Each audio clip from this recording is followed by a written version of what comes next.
Let's talk about your memory. You know, the very thing that makes you, well, you. What if I told you that it's not a perfect recording of your life? That some of your most cherished, most certain memories might be completely wrong? Yeah, it's a wild thought. But today, we're going to dive into one of the weirdest glitches in the human mind. Okay, quick question for you.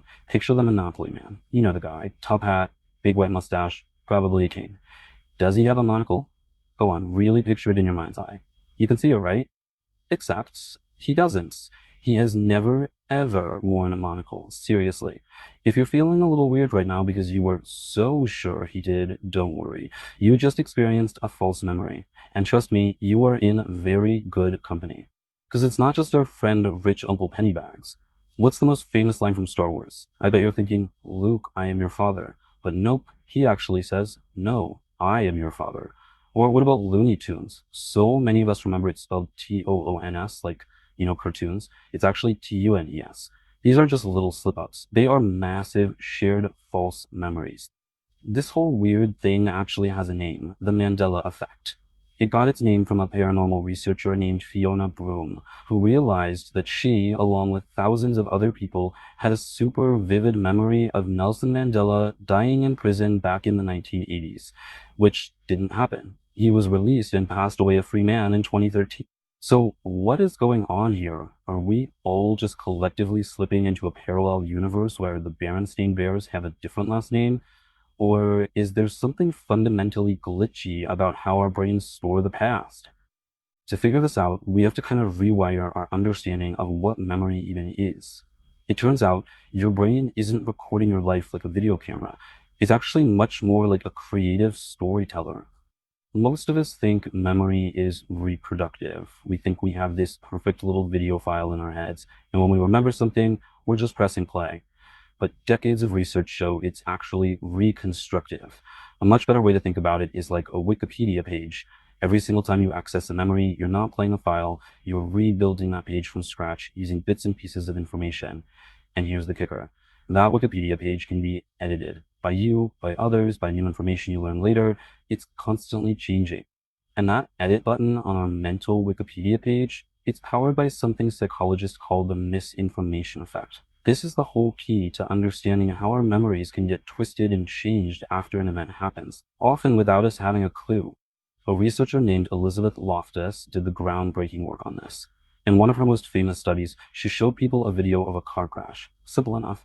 But later, when she asked them about it, she changed one single word. She asked half of them, how fast were the cars going when they hit each other? And the other half, how fast were the cars going when they smashed into each other? The result was incredible. The smashed group not only remembered the cars going faster, but they also remembered seeing broken glass that wasn't even in the video. Just one word edited their memory. But she took it way further. Loftus and her team basically invented a technique to see if they could implant an entire memory. They got true stories from a participant's family, mixed in one totally fake story about being lost in a mall as a kid, and then just asked the person to recall these events over a few interviews. Get this. Almost a third of the participants came to remember this completely fabricated event. Some even added their own rich details. The takeaway here is just mind-blowing. Our past isn't set in stone. It is shockingly easy to change. Okay, so this is way more than just a fun psychological quirk. When you take this idea out of the lab and into a courtroom, the fallibility of memory becomes a matter of life and death. 70%. Just let that number sink in. According to the Innocence Project, 70% of all the wrongful convictions that were later overturned because of DNA evidence, they all involved a mistaken eyewitness. Someone was absolutely certain they saw something, a jury believed them, and an innocent person's life was ruined, all because of how memory works. And we know why this happens. Forensic psychology has pinpointed the factors that corrupt our memories. The insane stress of witnessing a crime, bad lighting, or even just the time that passes can warp what you think you saw. And of course, there's post-event misinformation. The way a lawyer or a police officer asks a question can act just like that smashed versus hit verb, subtly editing the memory until it's no longer the truth. But here's where this whole story takes a very modern and kind of spooky turn. It turns out this vulnerability, this hackability of memory, isn't just a human problem. As we build artificial intelligence that's designed to learn like us, we're finding out that their digital minds can be tricked in almost the exact same way. So let's talk about a specific kind of AI called continual learners. The whole point of these models is for them to learn new stuff over time from a constant stream of data without forgetting the old stuff. A lot like how we go through life, learning and remembering. But what if some of that data is bad?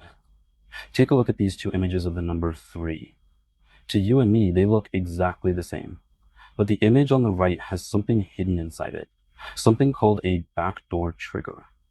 It's a pattern of pixels that's completely invisible to our eyes, but to an AI, it's as clear as day. And that hidden trigger, it works exactly like post-event misinformation does on our brains. It's a tiny piece of corrupted information that the AI absorbs, and it creates a false memory that can fundamentally change how that AI sees the world from that point on.